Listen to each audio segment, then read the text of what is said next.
Bueno, bienvenidos nuevamente hoy jueves a la continuación de nuestro estudio, un estudio que, como reitero, se puede denominar la historia de la redención, la historia del amor de Dios.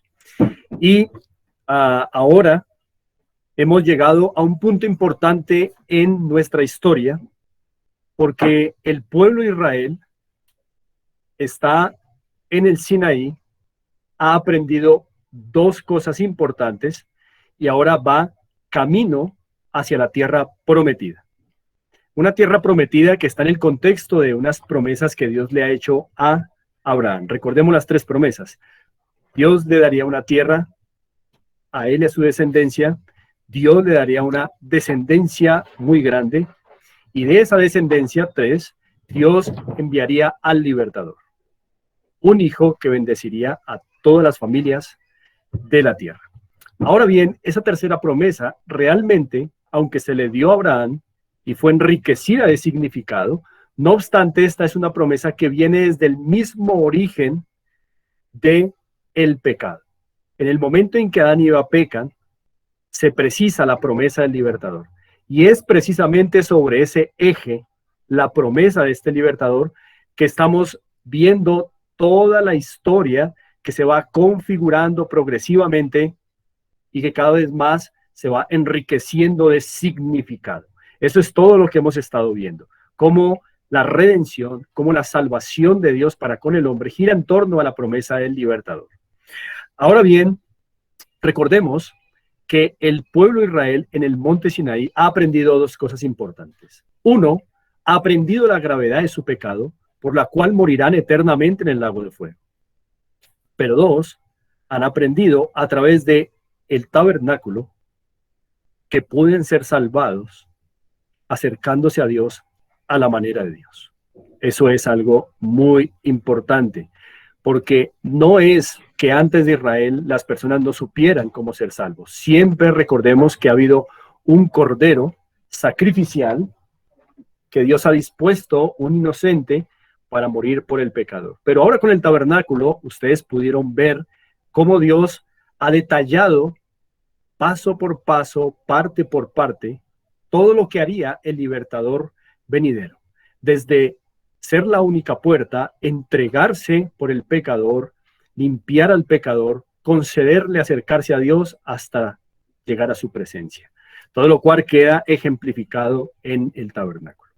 Bueno, muy bien, ahora con este aprendizaje crucial para la vida de ellos y de seguro para nosotros, el pueblo de Israel va a avanzar hacia la tierra prometida, desde el Sinaí en Arabia hasta Canaán. Ahora, en ese transcurso hay muchas cosas que pasaron que nosotros vamos a tener que pasar por alto, no porque no sean importantes, pero tenemos que concentrarnos en los asuntos centrales que tienen que ver con la promesa del libertador de manera contundente, de manera categórica. Así que hay muchos detalles de este recorrido en el desierto que ellos vivieron, pero que nosotros vamos a tener que obviar. Y voy simplemente a recordar algo de esa historia.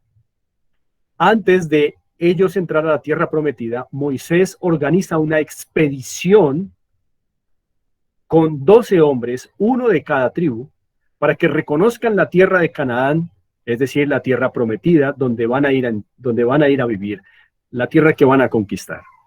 Ahora, estos 12 hombres en esta expedición van a la tierra prometida y vuelven con el informe después de 40 días. El informe arroja el siguiente resultado.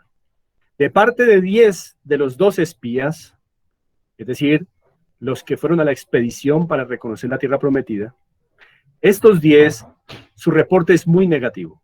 Dicen que la tierra que van a conquistar es hermosa, es grande, es fructífera, pero que hay allí muchos soldados, hay allí mucho ejército, hay allí carros cerrados y gente gigante como para enfrentarlos. Es decir, que dan un reporte negativo que incide en el ánimo de todo el pueblo, al punto de que el pueblo llegó a pensar matar a Moisés, porque ven a través de ese desesperanzador mensaje, de ese desesperanzador reporte de 10 de los 12 expedicionarios, que no van a poder entrar a la tierra prometida. Pero recordemos que nunca han podido hacer nada este pueblo en el desierto. Ellos no podían atravesar el mar y sin embargo Dios abrió los mares. Ellos no hubieran podido conseguir su propio alimento y Dios envió maná del cielo. Ellos no hubieran podido conseguir su propia agua y Dios les sacó agua de la roca. Sobrenaturalmente Dios ha conservado la vida de su pueblo. Ahora ven una nueva crisis, son desalentados por el reporte de los 10 y intentan matar a Moisés. Pero hay 2 de los 12 que tienen un reporte muy diferente. Reconocen que hay carros cerrados, reconocen que hay ejércitos, reconocen que hay muros altos que atravesar, unos muy famosos, los de Jericó, que hay gigantes, pero ellos creen a la promesa de que Dios dijo a Abraham que le daría esa tierra a su descendencia, y es un reporte de fe. Y recuerden ustedes que durante todo este estudio hemos visto que el hombre no puede salvarse a sí mismo, sino creyendo en Dios. No por sus propios méritos, pero creyendo en Dios, creyendo en esa promesa venidera, creyendo en las promesas de Dios. He aquí entonces un reporte positivo. Y es por eso que el Señor, por causa del reporte de los 10 y por causa de que el pueblo se desanimó, debiendo creerle a Dios con todo lo que Dios ya había mostrado, hay un castigo de parte de Dios para ellos. Y es que ahora, por cada día de expedición, y recuérdese, fueron 40 días de expedición, el castigo es que por cada día de expedición, 1 año en el desierto. 40 días de expedición son entonces 40 años en el desierto. Ese fue un castigo terrible. Entre el Sinaí y la tierra prometida, entre el Sinaí en Arabia al sur y la tierra prometida al norte, tal vez por mucho, instalando y desinstalando el tabernáculo, 1 año por mucho. Ahora tienen que vagar 40 años por el desierto antes de entrar a la tierra prometida, como castigo de Dios. Este castigo tenía como propósito que toda esta generación incrédula muriera en el desierto y que los que entraran a la tierra prometida fueran la generación joven que había nacido en el desierto. Otra generación, la segunda generación. Y así el Señor lo hizo. El episodio que vamos a ver hoy es muy cercano ya a cumplirse en los 40 años que el Señor había castigado a Israel haciéndolos deambular por el desierto. Quiero que por favor abran sus Biblias en Números capítulo 21. Números es el 4.º libro de la Biblia en orden cronológico en el Antiguo Testamento. Génesis, Éxodo, Levítico y Números, el 4.º libro. Vamos a ubicarnos en el libro de Números, vamos a ir al capítulo 21 y allí vamos a ver este suceso muy importante en esta historia de redención que ocurrió aquí un poco antes de que ellos entraran a la tierra prometida. Ya habían pasado casi 40 años, ya habían andado mucho, ya habían avanzado, ya habían muerto muchos de los de esta primera generación.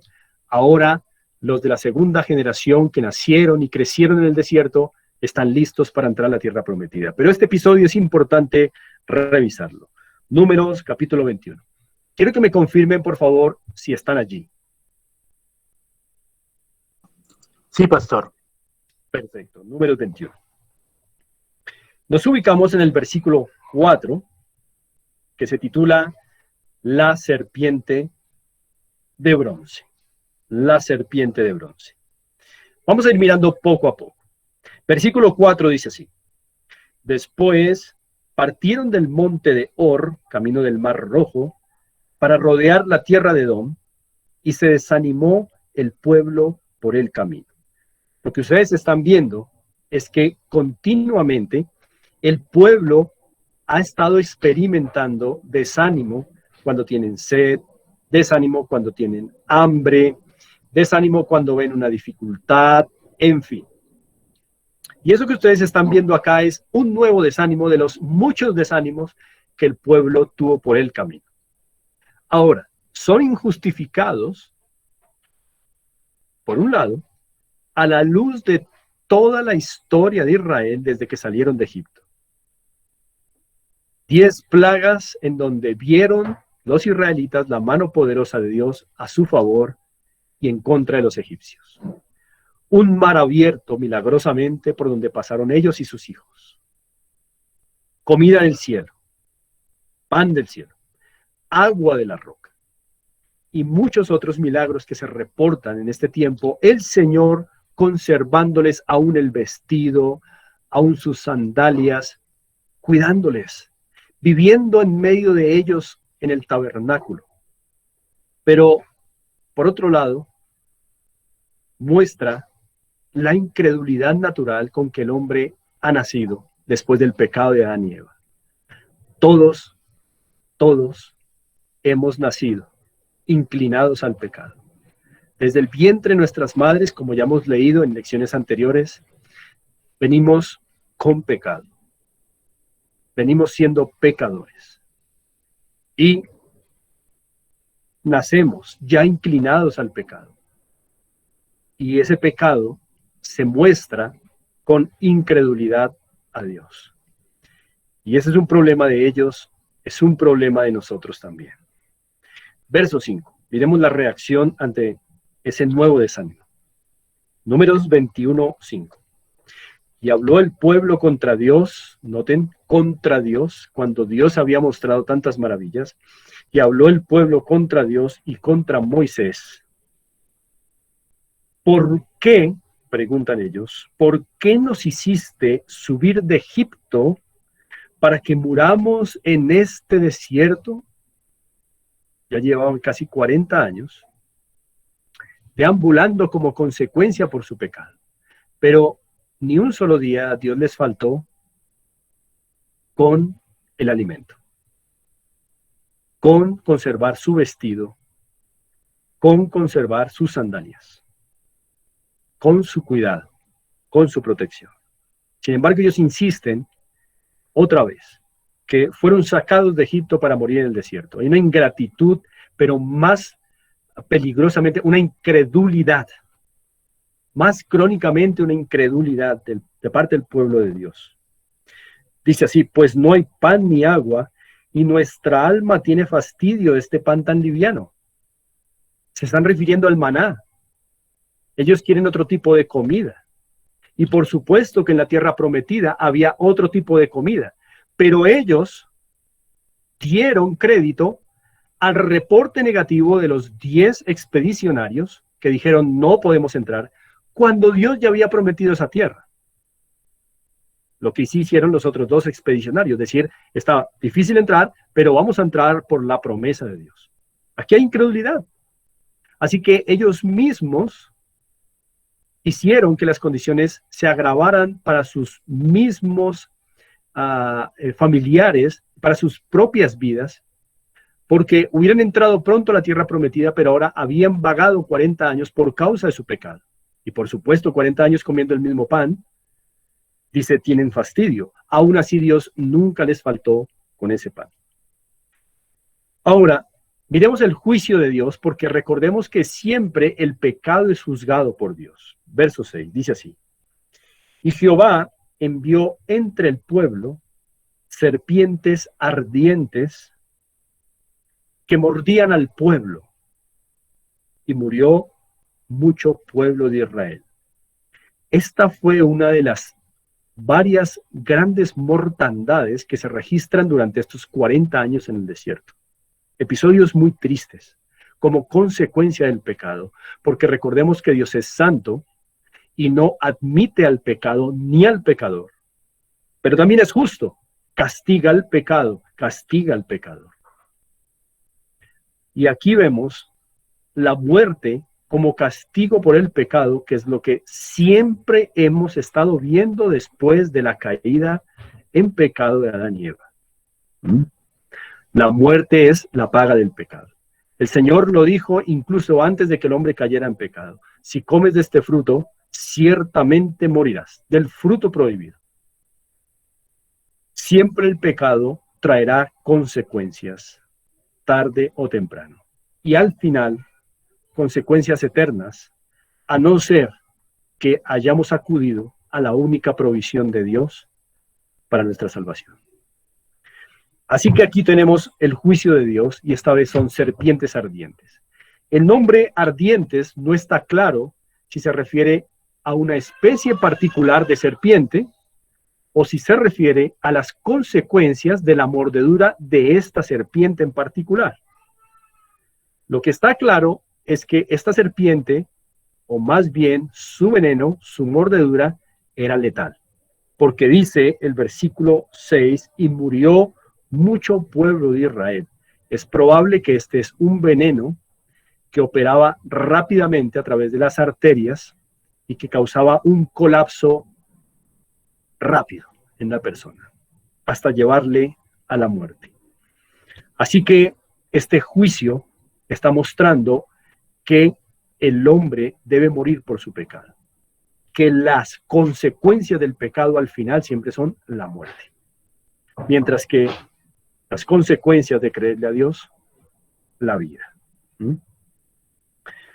Ahora, versículo 7, dice así: entonces el pueblo vino a Moisés y dijo: hemos pecado por haber hablado contra Jehová y contra ti.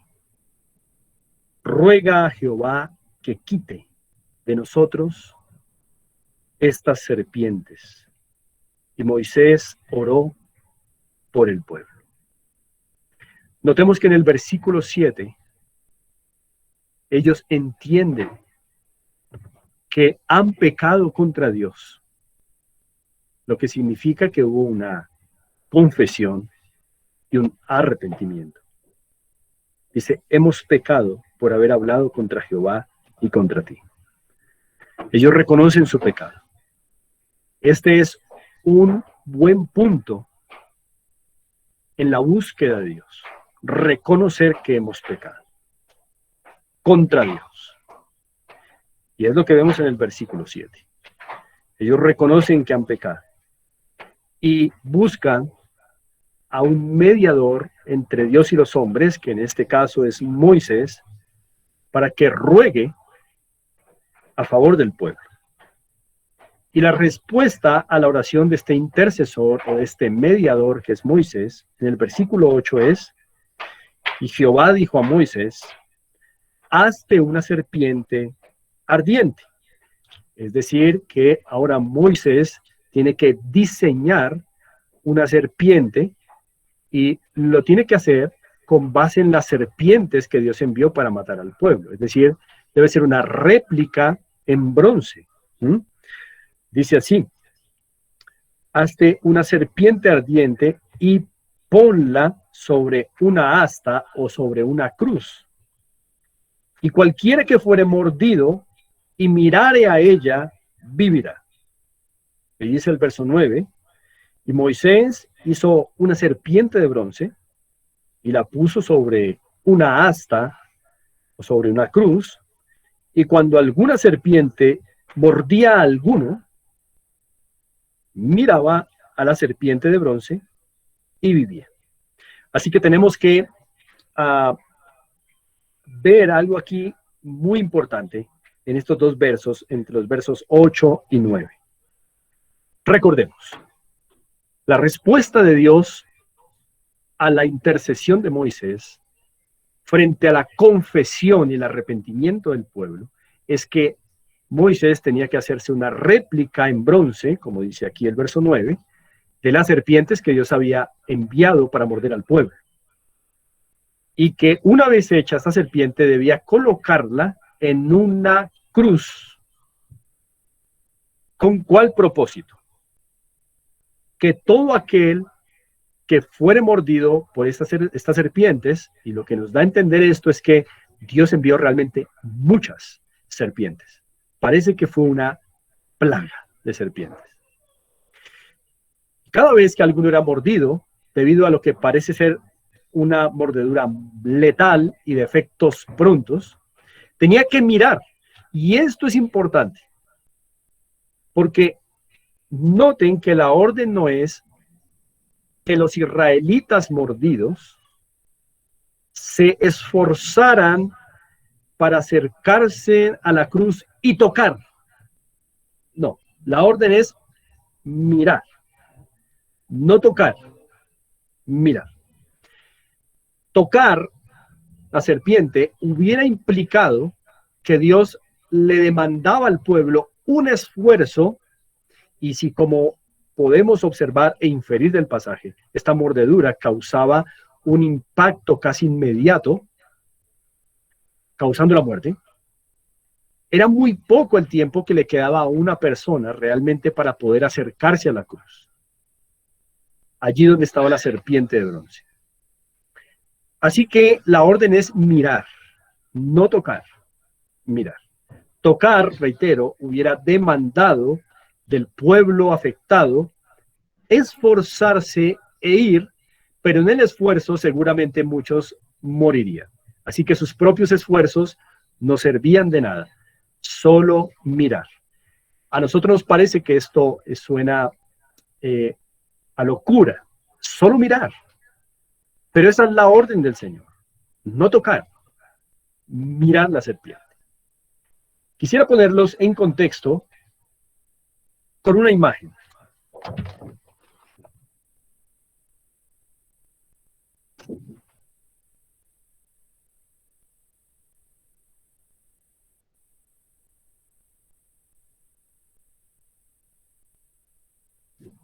Bueno, pudieron ver bien la imagen, ¿verdad?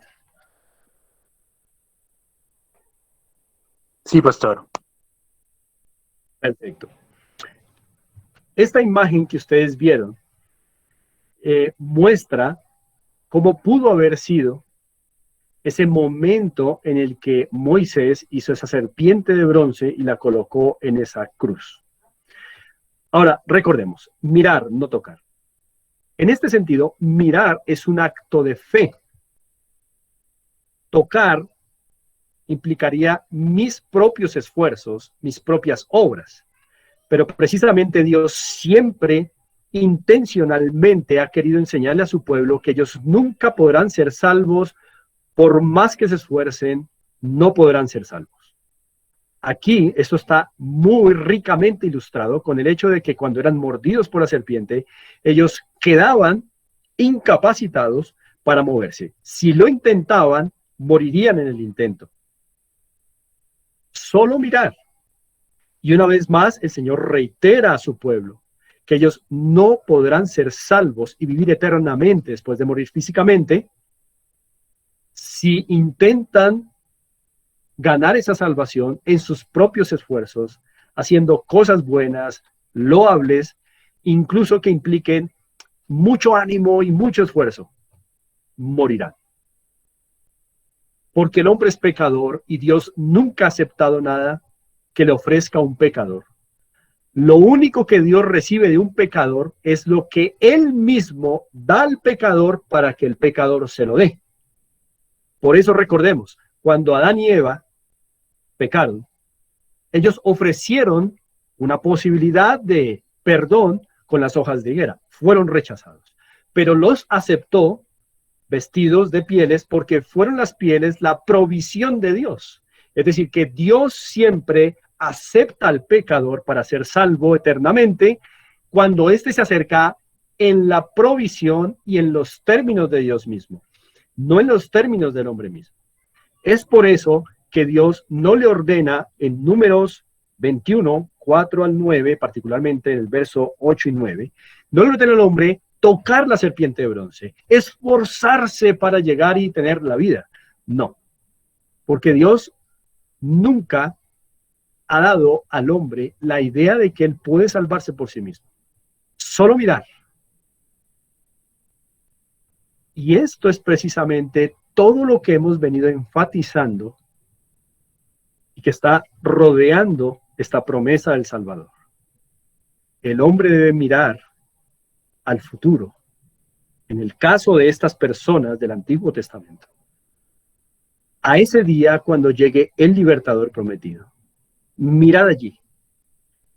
Mirar a ese Cordero perfecto en el futuro.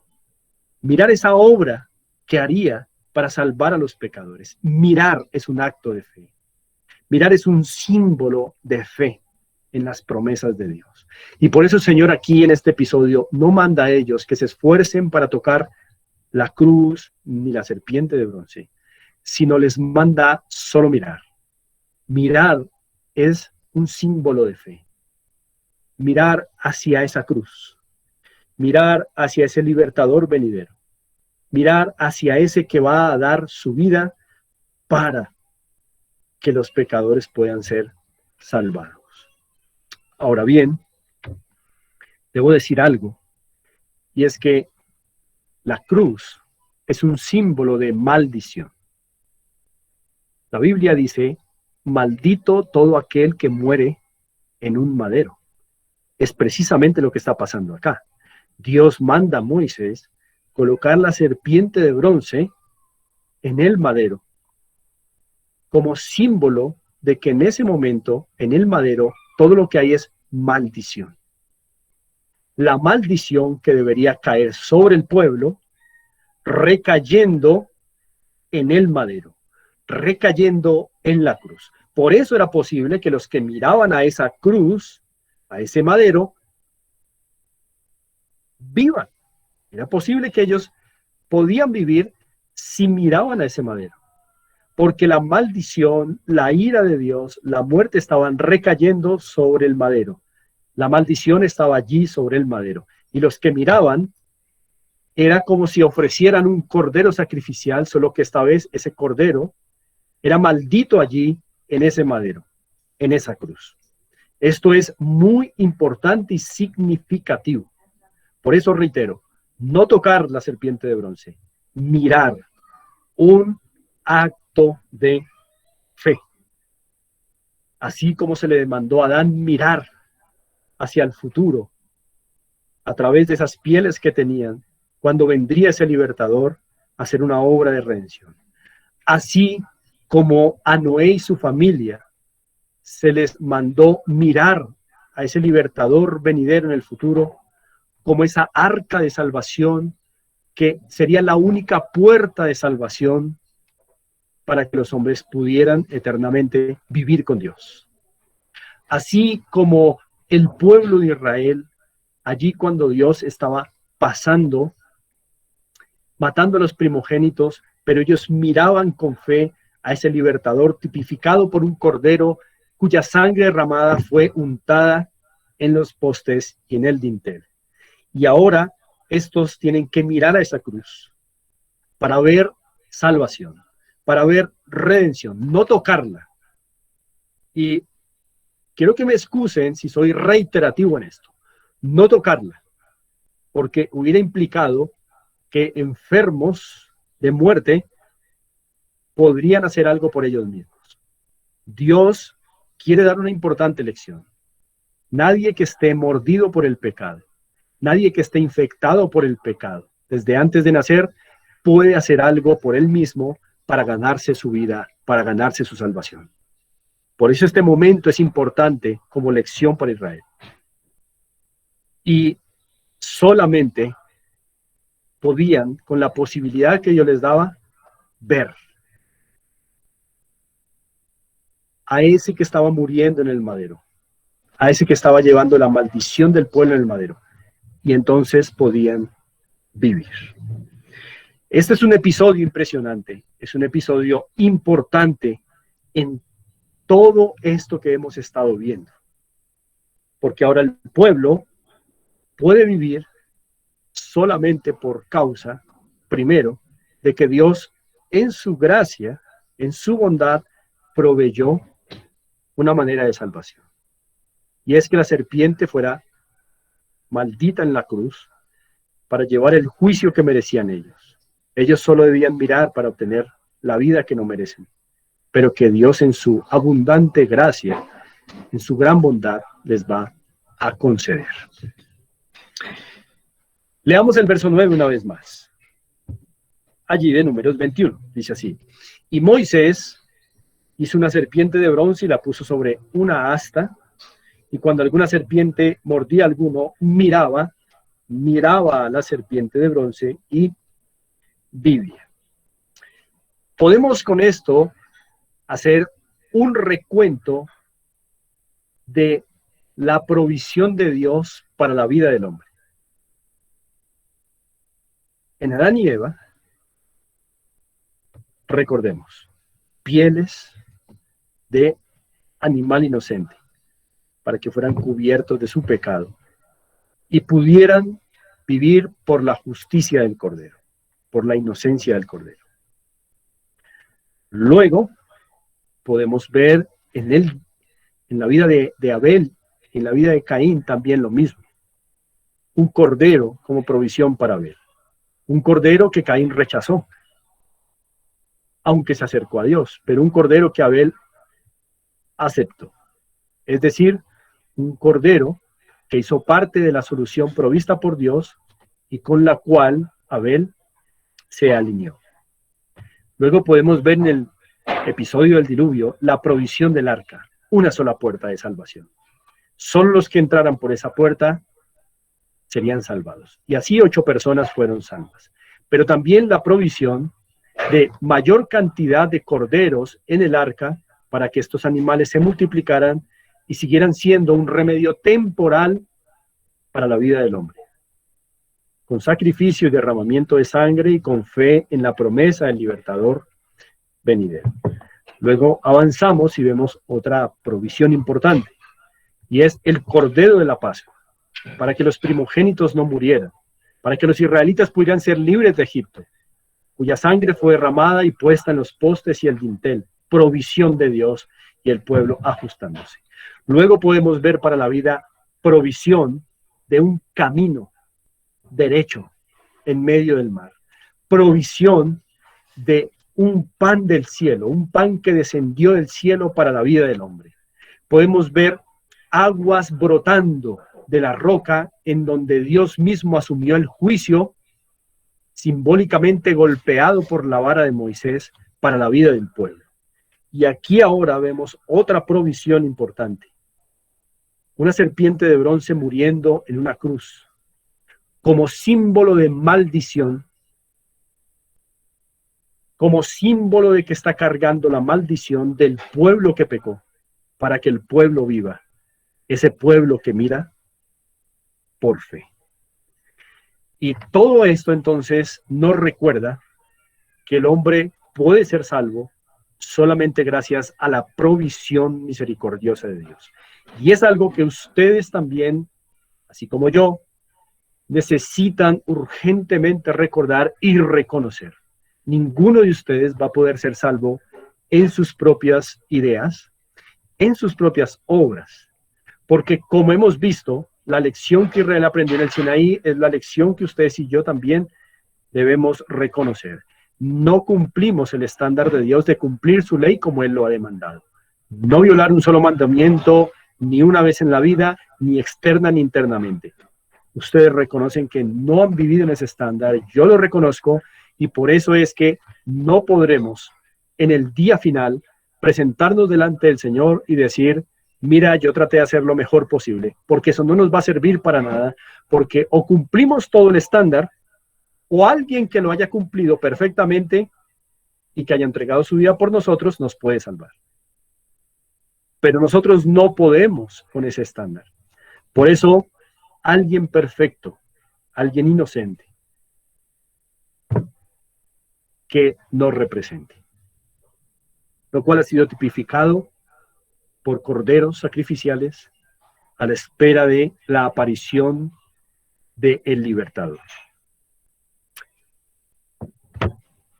Después de este episodio, de Números 21, 4 al 9, el pueblo está muy cerca de entrar a la tierra prometida, porque como les dije, ya han pasado casi 40 años.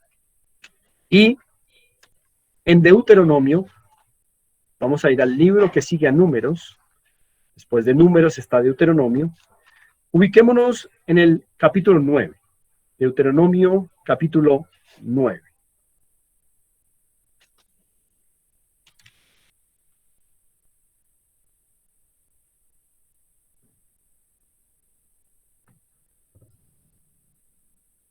Me confirman, por favor, si estamos allí en Deuteronomio capítulo 9.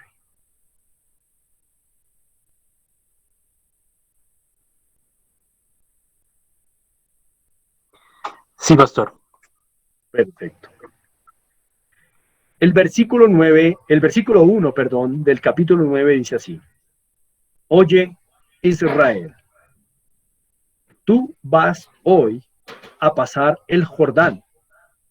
El Jordán es el río que dividía la tierra de los gentiles para pasar a la tierra de Canaán. Lo que quiere decir que ellos ya están a punto de atravesar ese río para llegar a la tierra prometida, a Canaán. Dice: Oye Israel, tú vas hoy a pasar el Jordán para entrar a desposeer a naciones más numerosas y más poderosas que tú, ciudades grandes y amuralladas hasta el cielo, es decir, muy altas. Versículo 2. Un pueblo grande y alto, hijos de los anaseos, de los cuales tienes tu conocimiento y has oído decir: ¿quién se sostendrá delante de los hijos de Anac? Verso 3. Entiende pues hoy que es Jehová tu Dios, el que pasa delante de ti como fuego consumidor, que los destruirá y humillará delante de ti, y tú los echarás y los destruirás enseguida, como Jehová te ha dicho. Así que esos tres primeros versículos nos relatan el momento antes de conquistar la tierra. Un tiempo antes pasó lo que acabamos de ver de la serpiente de bronce, pero ahora ya están ubicados, prestos a conquistar la tierra de la promesa, Canaán. Y Dios les dice: no es por ustedes, no es por sus fuerzas que ustedes van a poder vencer esos ejércitos. Yo, que se las prometí, voy a pelear por ustedes. Por eso las aclaraciones que vienen del verso 4 en adelante. Leamos el verso 4, dice así: no pienses en tu corazón, le dice Dios a Israel, cuando Jehová tu Dios los haya echado a ellos de delante de ti, diciendo: por mi justicia me ha traído Jehová a poseer esta tierra. Pues por la impiedad de estas naciones, Jehová las arroja delante de ti. Es decir, Dios le deja claro a Israel que la razón por la cual Él les está dando esta tierra que es Canaán, no es porque el pueblo de Israel haya sido muy justo, pues hemos visto todos los reproches, murmuraciones e incredulidad en el desierto. El Señor les explica que una de las razones por las cuales les entrega esta tierra es porque las naciones que hasta ese momento están habitando han llegado a su colmo de maldad, y Dios, como soberano de la tierra, tiene el derecho y la prerrogativa de decidir quién posee una tierra y quién no. Ahora el versículo 5, que hay otra razón que Dios le da a Israel de por qué les está dando esa tierra de Canaán. Dice: no por tu justicia ni por la rectitud de tu corazón entras a poseer la tierra de ellos, sino por la impiedad de estas naciones. Jehová tu Dios las arroja delante de ti, ya lo habíamos visto, y aquí vemos otra segunda razón: y para confirmar la palabra que Jehová juró a tus padres, Abraham, Isaac y Jacob.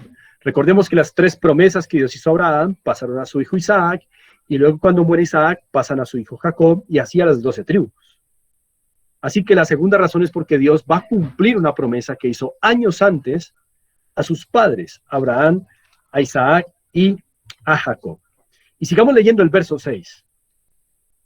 Por tanto, sabe que no es por tu justicia que Jehová tu Dios te da esta buena tierra para tomarla, porque pueblo duro de cerviz eres tú. Acuérdate, no olvides que has provocado la ira de Jehová tu Dios en el desierto.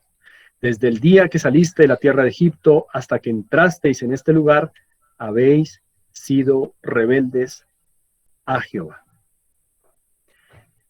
Una vez más, vemos cómo Dios muestra que lo que Él le da al hombre no está obligado a darlo. Es pura bondad, es pura gracia. Este remedio temporal que prefigura el Salvador venidero es pura gracia. Adán y todos nosotros como su descendencia seríamos pecadores y Dios no habría estado obligado a dar ninguna provisión. Todos podríamos haber muerto, pero el Señor no lo quiso así. En su misericordia dio provisión para el pecador. Dio provisión para el pecado. Y aquí Él está mostrando eso, con la tierra prometida.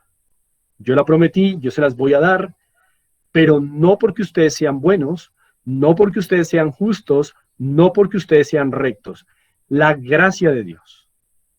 Es decir, esa capacidad de Dios de dar al hombre lo que no merece. Eso es gracia. Eso es gracia. Esa capacidad que Dios otorga soberanamente, voluntariamente, dándole a los hombres lo que ellos no merecen. Los hombres, ¿qué merecemos? La muerte. Hemos nacido opuestos a Dios. Incredulidad. Pero aquí está la provisión del Señor. Siempre que haya vida, siempre hay la esperanza de que esta provisión de Dios pueda ser eficaz y que no muramos eternamente. Pero después de que partamos de este mundo, ya no hay más posibilidad. Después de partir de este mundo, solo espera o la eternidad con Dios o una eternidad en sufrimiento eterno, en un lugar que la Biblia llama el lago de fuego. Así que ahora el pueblo está a punto de entrar a conquistar la tierra prometida y lo va a hacer reconociendo que nada de lo que tienen, nada de lo que obtendrán y nada de lo que han vivido y nada de lo que han recibido de Dios lo merecen. Esto ha sido pura gracia de Dios. Y recordemos, importante, que la razón central y principal por la cual Dios ha estado sosteniendo a este pueblo es porque Él está comprometido con la promesa de que de ese pueblo levantará un poderoso Salvador que aplastará a Satanás por la cabeza y que bendecirá a todas las familias de la tierra. Bueno, muy bien, hemos llegado al final de esta lección, lo que quiere decir que si Dios nos da la vida, la próxima semana vamos a avanzar desde la conquista de la tierra prometida. ¿Qué pasó ahora con el pueblo a partir de haber conquistado la tierra que Dios les había prometido? Y recordemos que todos estos episodios que estamos viendo son sucesos de una misma historia. Todos están girando en torno a esa promesa del libertador, porque este es el eje, es la médula de lo que estamos viendo. No nos interesa saber sobre la historia del mundo, nos interesa saber sobre la historia más importante que puede salvar tu vida, si no eres salvo aún. Así como salvó la vida de muchos en este tiempo histórico. Hemos llegado entonces a nuestro final y espero que Dios nos dé la vida y la ocasión para poder vernos la próxima semana, si Dios permite el martes, y poder continuar desde aquí en donde dejamos. Recordemos, como nuestro hermano Ricardo pone en el chat, que estas lecciones están quedando grabadas y en nuestro canal de YouTube pueden ustedes ir repasando todos estos conocimientos. Así que me despido de ustedes, deseándoles una muy buena noche y que descansen todos. Ánimo a meditar en todo esto que estamos aprendiendo.